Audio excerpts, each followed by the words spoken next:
দেখতেই পারছো কাঁঠাল নিয়ে নিচ্ছি। আজকে এই কাঁঠাল দিয়ে একটা মজাদার পিঠা তৈরি করে দেখাবো। তোমরা সবাই করে খেয়েছো, আমি করিনি। আজকে আমি একটু অন্যরকম করে কাঁঠালের পিঠা বানাবো। চলো যাই মেন রেসিপিতে কীভাবে আমি বানাবো। হাই এভরিওয়ান, আসসালামু আলাইকুম, welcome to Asha's kitchen and blog. চলে আসলাম কাঁঠা দিয়ে একটা মজাদার পিঠার রেসিপি নিয়ে। এরকম পিঠা আমরা সবাই ঘরে ঘরে তৈরি করে খাই, তাও আজকে আমি তার ব্যতিক্রম না, তোমাদের সাথে সেই কাঁঠাল দিয়ে মজাদার এই পিঠাটা শেয়ার করব, তাই আজকে শেয়ার করতেছি। প্রথমে আমার কাজ হলো এই কাঁঠালগুলোর ভিতরে যে বিচিগুলো আছে এগুলো ফেলে দেওয়া।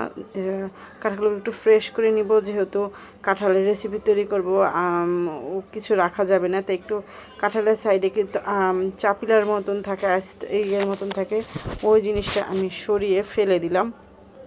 আমার কাছে কিন্তু ওগুলো খেতে ভালো লাগে, মিষ্টি মিষ্টি লাগে। ওটাকে আমরা চাপলিয়া বলে, চাপিলা বলে, অনেকে অনেক জিনিসে বলে, কিন্তু আমার কাছে কাঁঠালের চেয়ে ওটা খেতে বেশি ভালো লাগে, ওটার মিষ্টি বেশি হয়। এই কারণে এই কাঁঠালগুলো তেমন মিষ্টি ছিল না। চাউলা কাঁঠাল, তোমার ভাইয়াকে বলছিলাম কাঁঠাল নিয়ে আসতে, তোমার ভাইয়া নিয়ে আসছে চাউলা কাঁঠাল। অল্প কিছু পিঠা বানিয়ে তোমাদের সাথে শেয়ার করব, যেহেতু ইউটিউবের সব আপুরা নিত্য নতুন পিঠা বানায়, দেখায়, খাচ্ছে। আমিও তার ব্যতিক্রম নয়, আমার কাছে অনেক ভালো লাগে যে আমিও তোমাদের সাথে একটু শেয়ার করি আমি কী পিঠা বানালাম। তাই আজকে আমি এই পিঠা বানাবো দেখে তোমাদের সাথে শেয়ার করতেছি। কাঁঠালের বিচিগুলো ফেলে দিচ্ছে, বের করে ফেলেছে, ফেলে দেওয়া যাবে না, কাঁঠালের কিছুই ফেলানো হয় না। কাঁঠালের খোসা দিয়েও আমার আমার চ্যানেলে ভিডিও আছে, কাঁঠালের বিচি দিয়ে ভর্তা আছে। মনে করো কাঁঠালের কাঁচা কাঁঠালও ফালানো যায় না, পাকা কাঁঠালও ফালানো যায়, ফোরজেন কীভাবে করে সেটাও আছে, আমার ভিডিও সংরক্ষণ কীভাবে করে সব কিছু আমার চ্যানেলে পেয়ে যাবে তোমরা। যারা এখন পর্যন্ত আমার চ্যানেলটা ভিজিট করেন অবশ্যই ভিজিট করবে। আর কথা বলতে বলতে দেখো আমার একদম পরিষ্কার করা হয়ে গেছে কাঁঠালগুলো। এখন আমি কাঁঠালগুলোতে একটু পানি দিয়ে ব্লেন্ড করে নিয়ে আসবো। এই দেখো ব্লেন্ড করে হয়ে গেছে। ব্লেন্ড করাটা দেখাইনি, এত সব কিছু ভালো লাগে না দেখাতে, তাই দেখালাম না, এটা তো তোমরা পারোই।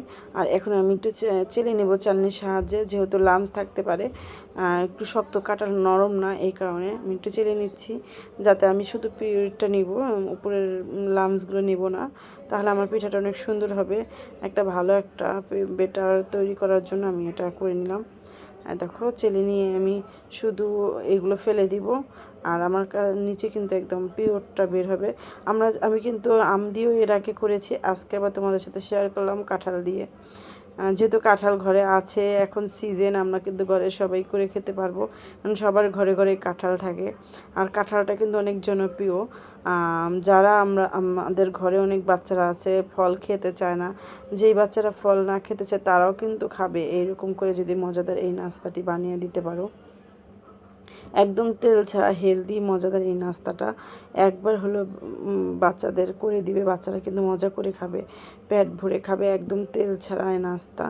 আমি দেখো পিউরিটটা বের করে নিলাম, দেখো একদম হয়ে গেছে, শুধু পিউরিটটা ছিল।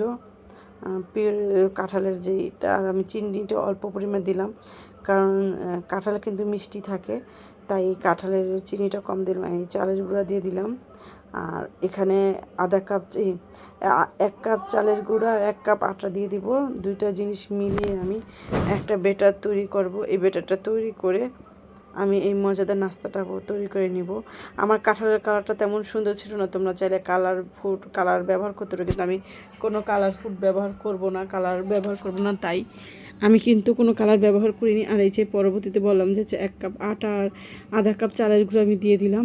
এটা তোমরা যদি নাও দাও তাতেও সমস্যা নেই, কিন্তু চালের গুঁড়োটা দিলে খেতে কিন্তু ভালো লাগে, তাই এই চালের গুঁড়োটা চেষ্টা করবে দেওয়ার জন্য, মজা লাগবে, এই কারণে আমি কিন্তু দিয়েছি। এখন সুন্দর করে একদম মিশ করে একটা ব্যাটার তৈরি করে নিতে হবে, একটু সময় লাগবে, আস্তে আস্তে করে ব্যাটারটা তৈরি করে নিবে, তাহলে ভালো হবে। আর জলদি করতে যাবে না, তাহলে কিন্তু লামস থেকে যাবে। যাই হোক, কথা বলতে বলতে কিন্তু আমার ব্যাটারটাও তৈরি করা হয়ে যাচ্ছে, আর তোমাদের সাথে কথা বলতেছি, গল্প করতেছি। আর আমার চ্যানেলে কে কে নতুন আসো সবাই কমেন্টের মাধ্যমে জানাবা। যারা যারা আমার চ্যানেলে নতুন তারা অবশ্যই ভিডিও দেখে কমেন্ট করে যাবে, তাহলে আমি তোমাদের কাছে চলে যাব। আর আমার ভিডিওগুলো কীরকম হয় অবশ্যই কমেন্টের মাধ্যমে জানাবে, ভালো লাগলে লাইক কমেন্ট করবে। আর কথার মাঝে যদি কোনো ভুল ত্রুটি হয়ে থাকে অবশ্যই ক্ষমা দৃষ্টিতে দেখবে।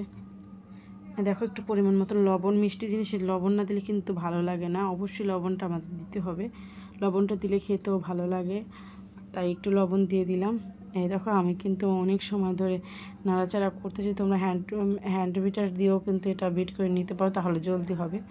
তাই আমি আর এখন ঝামেলা করতে চাই না, তাই সামনে যেটা ছিল চামিচ দিয়ে আমি করে নিলাম।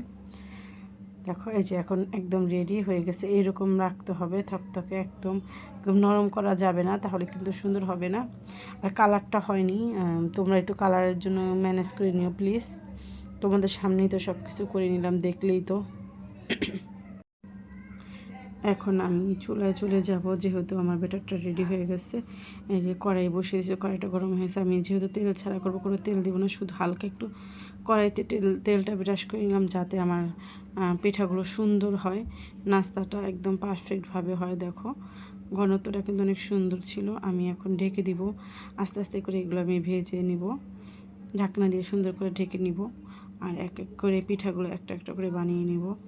এভাবে পিঠা বানালে খেতে কিন্তু ভালো লাগে, একদম নরম হয়। দেখো একটা কি সুন্দর ছিদ্রযুক্ত পিঠা হয়েছে, কত সুন্দর। এরকম করে আমরা একটা ছিদ্রযুক্ত পিঠা বানিয়ে নেব। আর একটা জিনিস, সেটা হলো আমি কিন্তু এই পিঠার ভিতরে একটু বেকিং পাউডার ব্যবহার করেছি, সেটা হলো লাস্টে দিতে হয় যখন আমরা পিঠাটা ভাজবো, তখন এই দেখো কত সুন্দর ফুলকো ফুলকো, এই নাস্তাটা একদম নরম, কত সুন্দর ছিদ্র হয়েছে। এখন পরবর্তীতে আরও একটা দিয়ে দিব, একটা দেওয়া হয়ে গেছে, এখন আরেকটা তেল ব্রাশ করে দিয়েছি, আরও একটা এভাবে দিয়ে দিলাম। তোমরা চাইলে বড় বড় বানাতে পারো, যে যেরকম সাইজের বানাও সেটা তোমাদের ইচ্ছা, তোমাদের ইচ্ছে মতন করতে পারো। নেক্সটে আরেকটা দিয়ে দিলাম। এভাবে করে আমি সবগুলো পিঠা তৈরি করে নিব। দেখো এটাও হয়ে গেছে। একইভাবে আমার চুলার জালটা একটু কম ছিল, এটা আরেকটু হবে, তাই আবার ঢেকে দিলাম। এই কারণে দেখে নিতে হবে, 1 মিনিট 1.5 মিনিটের মতন লাগবে। এই দেখো সবগুলো পিঠা একদম রেডি, একদম রেডি। কেমন হয়েছে অবশ্যই কমেন্টের মাধ্যমে জানাবে। ভালো লাগলে লাইক কমেন্ট শেয়ার করবে। আর কথার মাঝে কোনো ভুল ত্রুটি হয়ে থাকলে অবশ্যই ক্ষমার দৃষ্টিতে দেখবে। আর দেখো পিঠাগুলো কিন্তু একদম নরম হয়েছে। আমার মেয়েরা কিন্তু খেয়েছে, আমার ছোটো মেয়ে পছন্দ করে খেয়েছে, আমিও খেয়েছি, আমার কাছে ভালো লাগছে। আমার বড়ো মেয়ে মিষ্টি তেমন একটা খায় না, তাই ওই খায়নি। আমরা দুজনে খেয়েছি, কত লোভনীয় হয়েছে পিঠাগুলো, একবার খেলে বারবার খেতে ইচ্ছে করবে। সবাই ভালো থাকবে, সুস্থ থাকবে। আর তোমাদের সবার জন্য অনেক দোয়া, অনেক ভালোবাসা রইলো, যারা যারা এই পর্যন্ত আমার সাথে আসো। আর তোমাদের সাথে আমি চেষ্টা করব থাকার। সবাই ভালো থাকবে। আসসালামু আলাইকুম, আল্লাহ হাফেজ।